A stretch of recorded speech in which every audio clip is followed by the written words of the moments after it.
C'est la première question qu'on nous pose.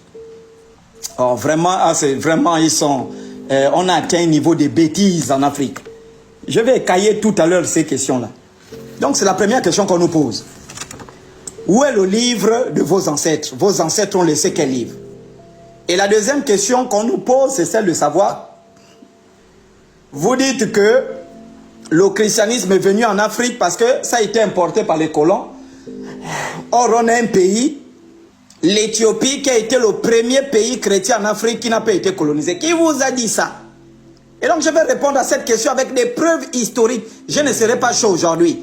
Je vais répondre avec des preuves historiques et vous partez vérifier sur Google Scholar. Vous vérifiez sur toutes les bibliothèques au monde pour savoir si ce que je dis est vrai. Et je vais prendre des témoignages. Je vais commencer d'abord par expliquer qu'est-ce qu'on entend par spiritualité africaine. Alors, permettez-moi. Donc, vous mettez grand 1. C'est un enseignement que j'ai reçu il y a de cela plusieurs jours. Et donc, je souhaite partager ça avec vous. Vous mettez grand 1. L'Afrique comme berceau de la spiritualité mondiale. Grand 1. L'Afrique comme berceau de la spiritualité mondiale. Et je vais expliquer pas par pas, noter ces enseignements-là. Et je pense que les prochains lives, nous allons les faire sur YouTube. Parce qu'il paraît que les lives restent sur YouTube. Et les hommes pourront aller consulter ce que Dieu, la nature et les ancêtres parlent en ce temps-là aux gens qui sont éveillés. Nous, on n'a pas une église. Je ne prendrai jamais des gens, les rassembler dans un endroit pour leur donner des enseignements chaque lundi, chaque mardi, chaque mercredi ou chaque dimanche. C'est comme ça que commencent les sectes. Et moi, je ne suis pas venu pour créer des sectes. Je ne suis pas venu pour créer des mouvements spirituels. Ou je ne suis pas venu pour être un chef de rassemblement des bêtes. Je suis venu pour éveiller les consciences. Voilà, faire sortir de ceux dont ils pensent être sûrs la vérité, faire sortir des loups ravisseurs, faire sortir des gens qui sont dans le chaos, dans les ténèbres, pour amener ces gens à la lumière afin qu'ils reconnaissent qu'est-ce que c'est que la lumière. Donc aujourd'hui nous allons d'abord parler à peu près de l'animisme. Qu'est-ce qu'on entend par animisme ou spiritualité africaine? C'est vrai que ça aurait été mieux sur YouTube parce que le live devait rester, mais vous allez noter. Alors grand 1, vous mettez l'Afrique comme berceau de la spiritualité mondiale.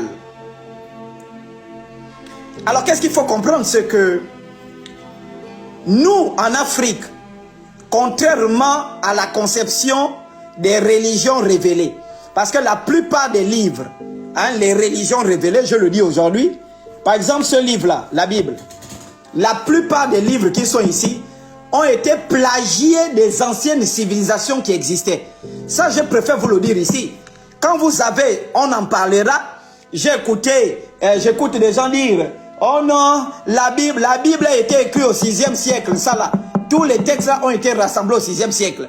Et donc, c'est la plupart des récits qui sont dans cette Bible-là ont été plagiés dans d'autres peuples antiques qui existaient déjà, qui avaient des récits pareils. Bon, là n'est pas le débat. Pourquoi on dit que l'Afrique, c'est le berceau de la spiritualité mondiale? Parce que déjà en Afrique, est-ce qu'on peut aller? Si on peut aller, vous dites, vas-y, Daddy Choco.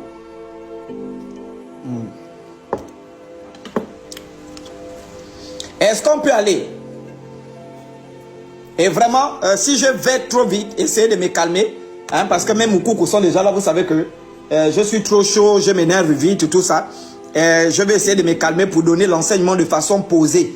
Je vais vraiment essayer de parler au Moukoukou qui me chauffe un peu là.